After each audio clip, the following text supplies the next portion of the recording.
In this guide, we're going over how to fix a DSTV decoder that's not booting up.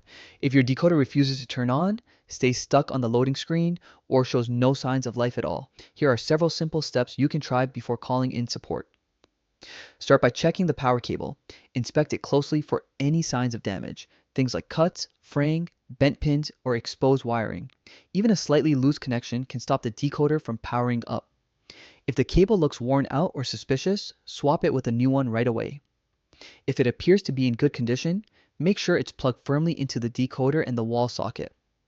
It's a good idea to try a different power cable or a different wall outlet just to rule out a faulty connection. Next, try a full reboot. Unplug the decoder from the power source and leave it disconnected for a few minutes. This helps drain any leftover electricity inside the unit and clears temporary glitches. After waiting, plug it back in and see if it starts up normally. If you see the word code on your TV screen, press and hold the P+ button on the decoder. After that, enter the sequence P+, P+, P+. This should trigger a forced reboot and help the decoder reload its system software.